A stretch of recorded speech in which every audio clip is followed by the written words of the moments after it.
pembahasan UNBK yang kemarin di video sebelumnya. Kita udah bahas tentang UNBK 2019 pelajaran geografi dari nomor 1 sampai nomor 10. Hari ini kita akan bahas di nomor 11 gitu. Oke.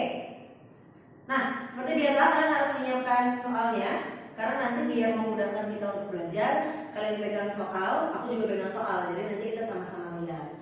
Oke? Oke, sekarang kita lanjut ke nomor 11. Ya, di nomor 11 ini kalian diminta untuk mengurutkan tahapan kerja SIG yang benar itu kayak gimana. Nah, sebenarnya urutan tahapan kerja SIG itu kan dia banyak versi di buku-buku atau misalkan di beberapa soal juga dia itu banyak versinya. Nah, tapi yang pasti kita melihat aja dari intinya, inti dari tahapan SIG itu ada yang pertama di digitasi, yang kedua itu overlay, yang ketiga adalah analisisnya. Oke, digitasi itu adalah proses pengubahan data dari yang tadinya itu data manual didigitasi menjadi data digital seperti itu. Kenapa harus didigitasi? Karena data manual kayak misalkan peta yang masih soft copy itu dia nggak bisa langsung diproses dalam aplikasi SIG, harus didigitasi dulu gitu sehingga bisa terbaca sama aplikasinya seperti itu.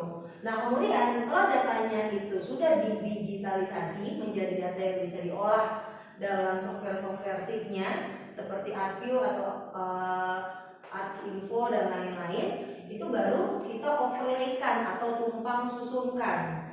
Oke, setelah ditumpang susunkan baru dianalisis hasilnya ketahuan tuh jadinya apa kayak gitu. Nah, berdasarkan option kita lihat di sini. Opsi A dia itu peta dasar terus didigitasi informasi geospasial wilayah demam berdarah. Artinya setelah didigitasi informasi yang ada dalam peta yang didigitnya itu tentang informasi geospasial wilayah demam berdarah, kemudian di overlay, kemudian dapatkan hasil manajemen penanganan kejadian luar biasa. Itu kalau yang A.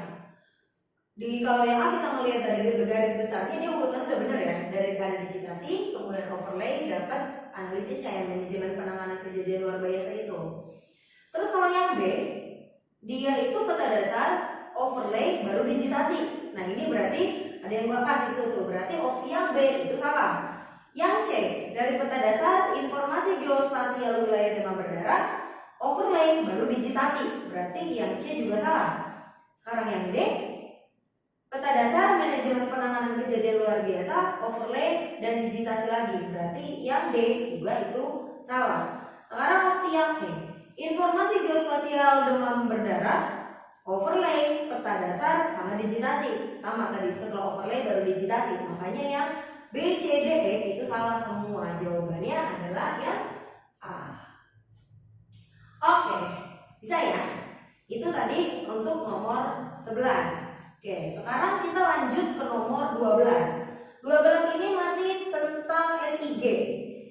Kamu diminta untuk mengoverlay, ada 4 peta, ada peta curah hujan, tata guna lahan, jenis tanah, sama topografi. Jadi ketika kamu punya 4 peta ini, kemudian 4 peta ini kamu gabungkan atau tumpang susunkan menjadi satu, kira-kira informasi apa yang bisa kamu dapatkan gitu. Yang pertama, dari 4 peta ini kamu itu bisa bikin peta persebaran permukiman. Nah, kalau kita misalkan melihat dari keempat peta persebaran permukiman dia kan nggak butuh peta curah hujan gitu kan. Jadi yang A itu dia kurang pas karena walaupun nggak ada peta curah hujan, persebaran permukiman tetap bisa dipakai, tetap bisa dibikin gitu. Terus yang kedua, daerah rawan banjir. Oke, di sini daerah rawan banjir dia itu tidak membutuhkan dari peta jenis tanahnya seperti itu karena banjir itu nggak langsung berhubungan dengan jenis tanah, dia lebih ke tata guna lahannya, topografi sama curah hujannya, tapi jenis tanahnya itu tidak. Terus yang C, daerah perkebunan. Nah, daerah perkebunan kenapa? Ini daerah perkebunan itu dia bisa sih sebenarnya, tapi kurang tepatnya karena di situ daerah perkebunan dia tidak membutuhkan peta tata guna lahan. Karena kalau misalkan peta perkebunan ya kita udah pasti tahu daerahnya itu semuanya area perkebunan gitu. Jadi nggak butuh peta tata guna lahan lagi. Nah terus yang D, kawasan rawan longsor. Kalau kawasan rawan longsor, yang pasti longsor itu kan dia dipicu sama curah hujan, iya. Terus sama tata guna lahan juga iya, karena kita harus tahu di wilayah yang kayak gimana, yang penggunaan lahannya seperti apa, kemudian dengan potensi terjadi longsornya. Yang ketiga jenis tanah, iya, karena ada beberapa jenis tanah dia yang memiliki potensi longsornya itu lebih besar. Seperti itu. Yang keempat, peta topografi. Nah, peta topografi itu juga kan sangat berkaitan dengan longsor, karena topografi kan ngomongin tentang kemiringan lerengnya. Oke, berarti nomor 12 jawabannya itu yang D. Oke. 12 yang D. Selanjutnya kita lanjut ke nomor 13. Nah, nomor 13 di situ dibahas atau ditanyakan tentang manfaat penginderaan jauh di bidang geologi. Oke, penginderaan jauh di bidang geologi berarti dia menggunakan citranya itu dari Landsat, Geosat atau Spot. Nah, di sini yang berhubungan dengan geologi itu apa aja? Yang A, mendeteksi penggunaan lahan, B, memetakan lahan kritis, C, mengidentifikasikan struktur batuan suatu wilayah, D, mengamati cuaca dan tekanan udara, E, memantau sebaran curah hujan. Yang udah pasti salah itu kan di D sama E, karena dia nggak berhubungan dengan geologi atau dengan batuan. Nah, dia ngomongin tentang batuan. Nah, terus kalau ada mendeteksi penggunaan lahan, itu lebih ke peta tata guna lahan sebetulnya. Jadi manfaat penginderaan jauh adalah tata guna lahan, sama kayak memetakan lahan kritis itu juga lebih ke tata guna lahan. Jadi yang mengutamakan atau yang menonjolkan sisi geologinya itu adalah yang C, mengidentifikasikan struktur batuan di suatu wilayah. Jadi nomor 13 jawabannya C. Oke, sekarang lanjut ke nomor 14. Nah, nomor 14 masih tentang S3 juga. Di sini manfaat C di bidang pertanian, yaitu untuk apa? Nah, ini opsinya A, mengetahui kesesuaian lahan untuk jenis tanaman budidaya. Yang kedua, mendeteksi perkembangan kegiatan industri pertanian. C, mendeteksi persebaran kawasan bencana banjir. Yang D, menghitung kepadatan penduduk yang bermata pencaharian sebagai petani. Yang E, mendeteksi penyakit tanaman. Nah, untuk A, B, C, D, E itu udah jelas yang berhubungan dengan bidang pertanian itu adalah yang A. Itu fungsi utama dari S3 di bidang pertanian, yaitu untuk menentukan kesesuaian lahan. Dengan kita mengoverlay 3 peta utama dalam pertanian, itu kita bisa mendapatkan peta kesesuaian lahan untuk pertanian tanaman tertentu. Seperti itu. Oke, sampai nomor 14 bisa ya? Itu masih berkaitan tadi sebagian besar sama PJ dan C. Selanjutnya kita pindah ke nomor 15. Nah, ini juga masih termasuk penginderaan jauh. Di sini ada gambar. Coba dilihat di gambarnya. Di situ informasi yang diperoleh dari citra seperti gambar itu apa informasinya? Nah, kalau misalnya kita melihat dari gambar, citranya itu dia menunjukkan adanya pergerakan awan atau cuaca siklon gitu. Jadi udah jelas jawabannya yang C, menunjukkan daerah hujan badai dan siklon. Berarti nomor 15 itu yang C.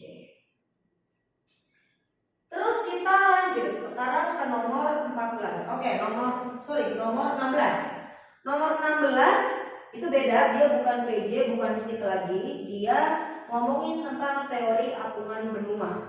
Oke, teori apungan benua itu teorinya Alfred Wegener. Tuh. Nah, menurut teori apungan benua, dia di sini diminta buktinya ada apa aja kayak gitu. Nah, kita lihat buktinya ada apa aja.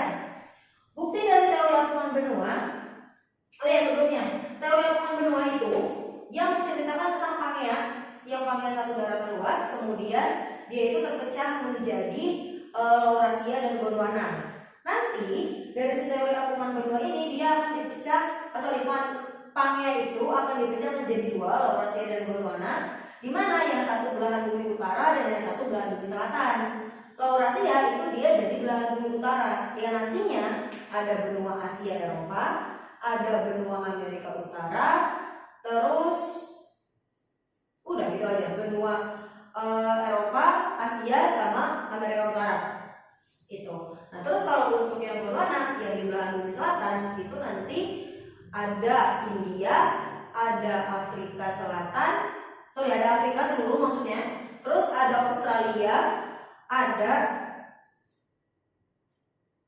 apalagi itu, India jadi udah, Afrika Selatan, Australia, sama Antartika satunya.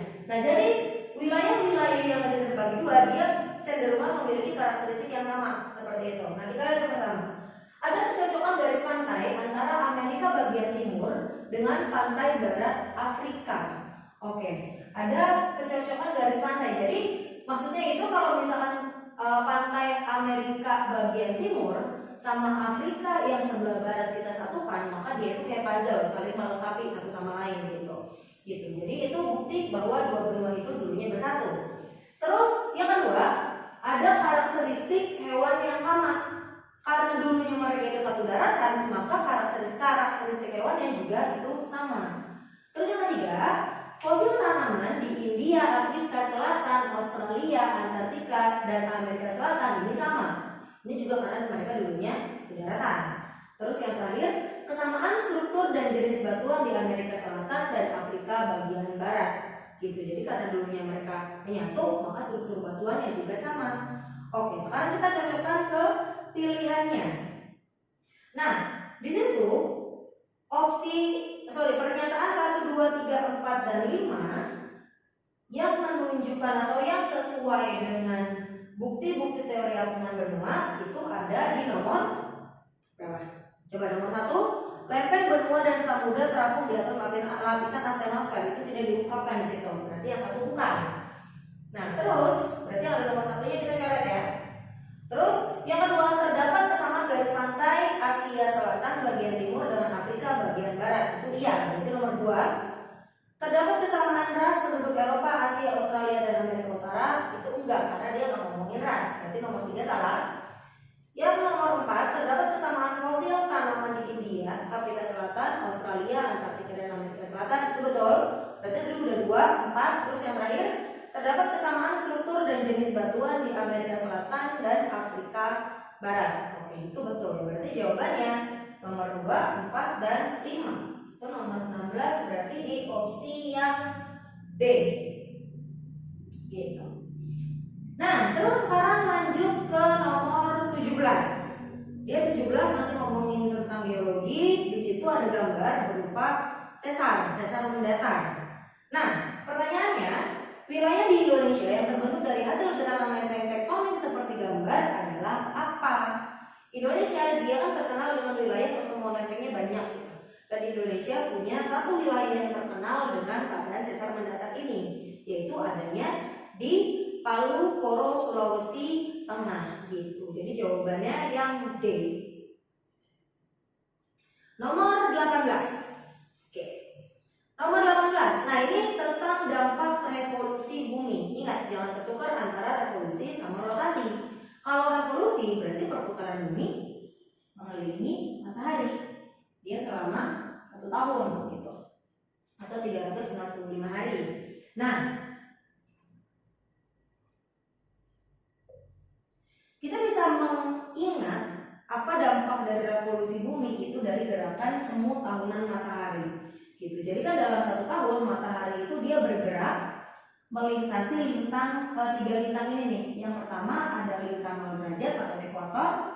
Yang kedua ada di lintang 23,5 derajat lintang utara dan 23,5 derajat lintang selatan gitu. Jadi ada di bagian 3 lintang ini. Jadi matahari bergeraknya cuma di sini doang sepanjang tahun.